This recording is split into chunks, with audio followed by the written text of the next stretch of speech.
সহযোগিতা ছিল না, কোনো ধরনের পজিটিভ সমর্থন ছিল না। 266 জন শিক্ষার্থীর মধ্যে 210 জন শিক্ষার্থী তাকে আর চান না, উনি যেন চেয়ারম্যান পদ থেকে সরে আসে।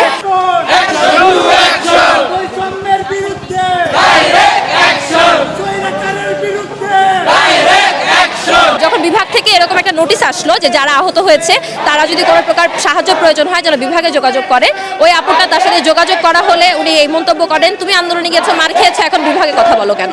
তো এই ধরনের অনেক মোটামুটি বিগত 4-5-6 বছরের একটা বৈষম্যের শিকার হওয়ার পরে এসে আমরা এখন আসলে সুযোগ পেয়েছি, সময় পেয়েছি তার বিরুদ্ধে কথা বলার। আর আসলে যখন আমাদের মানে সহ্যের সীমা আসলে একদম ভেঙে গেছে, তখন আমরা আসলে সব ক্লাস থেকে অধিকাংশের মতামতের ভিত্তিতে, যেহেতু এখনো ক্লাস খোলেনি এবং অনেকেই ঢাকায় নেই, অধিকাংশের মতামতের ভিত্তিতে ভোটিং সিস্টেমের মাধ্যমে এই সিদ্ধান্ত উপনীত হই যে বিভাগের 266 জন শিক্ষার্থীর মধ্যে 210 জন শিক্ষার্থী তাকে আর চান না।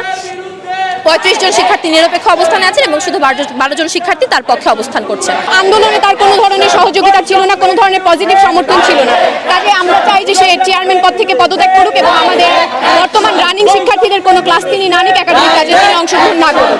আমাদের মূল দাবিটা হচ্ছে উনি যেন চেয়ারম্যান পদ থেকে সরে আসে এবং আমাদের সাথে যেন কোনো ধরনের একাডেমিক কোনো কার্যক্রমে উনি সম্পৃক্ত না হন। স্যারদের সাথে আমরা কথা বলেছি এবং আমাদের অভিযোগ ছিল 3 জন টিচারের বিরুদ্ধে, যে আলাদা যে 2 জন ছিল ওনারা তাদেরকে একাডেমিক কার্যক্রম থেকে সরিয়ে নিয়েছেন, কিন্তু একজন যিনি আমাদের চেয়ারম্যান উনি এখনো একাডেমিক কার্যক্রম থেকে নিজেকে সরিয়ে নেননি।